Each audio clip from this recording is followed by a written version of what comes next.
પરમેશ્વર બોલો, જય પરમેશ્વર બોલો. જય પરમેશ્વર. હા, પરમેશ્વર નું નામ લે એટલે રોશની આમ પકડ થાય. જય ફટ, ફટ. પરમેશ્વર. જય પરમેશ્વર. મારા મસાલાનું વ્યસન હતું.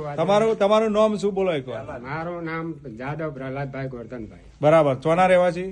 ગામ માણકોલ. બરાબર. તો આજે તમારા વ્યસન શું હતું? મસાલાનું વ્યસન હતું મારે. બરાબર, મસાલાનું વ્યસન હતું. પણ આજ તમે અનોપદાસજી મહારાજની ચર્ચામાં આવ્યા, હા. અહીંયા દીપાભાઈ ના ત્યો. ત્યાં. બરાબર. આજે આ કિતાબની ચર્ચા થઈ તો કલમથી વાત ખોલી, કિતાબમાંથી કલમ ખોલી અને વાત કરી. તમને કોઈ બહારની વાત અમે બતાવી ના. ના? બરાબર. કિતાબથી કલમથી વાત બતાવી. તો અનોપદાસજી મહારાજ આપણો અને આપણો બાલ બચ્ચન બચાવવા માટે આ કિતાબ લખી. બરાબર ને?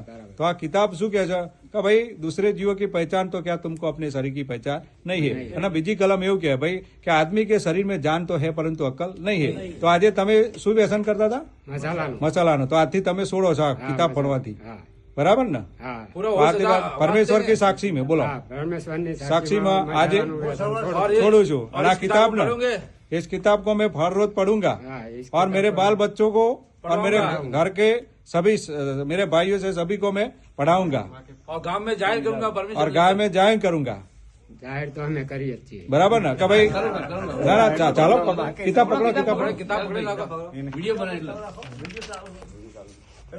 કે ભાઈ અમે જાહેર કરીશું કે ભાઈ સંસારમાં આજે જે પણ બુરું થઈ રહ્યું છે, આજે આ કિતાબ વાંચવાથી હમણાં પણ ખબર પડી અને ન્યાય નેકી અને હક હક ઇન્સાફમાં અમે આજે કિતાબ વાંચવાથી અમે રહેવા મળે તો અમને ખબર પડી કે ભાઈ હિન્દુસ્તાનના વાણિયા શેઠ સોદાગર મહાજન મણિયા જે આજે 84 લાખ પુણ્યો ઉપર પાપ કરા ત્યારે સંસારનું પૂરું થાય છે.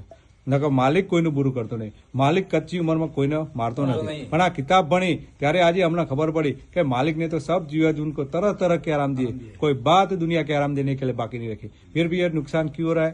तो इसका जिम्मेदार कौन है? तो हिंदुस्तान के सेठ सौदागर महाजन बनिए हैं. क्योंकि ये बनिए 84 लाख पुण्यों के ऊपर पाप कराते. जब संसार का बुरा होता है और जब बाप से पहले बेटा मरता है और औरतें बेऔलाद रह जाती है, ऐसी लाखों तरह की बीमारी हो जाती है. जिसका सबूत यह किताब जगत हित का ने, जिसको श्री अनूपदास प्रिंटिंग प्रेस सावनी हरमपुरा में छाप के प्रसिद्ध किया, जिसकी तारीख है 17 अप्रैल सन 1909 जावैसास बुद्धि भारत संवत 1965.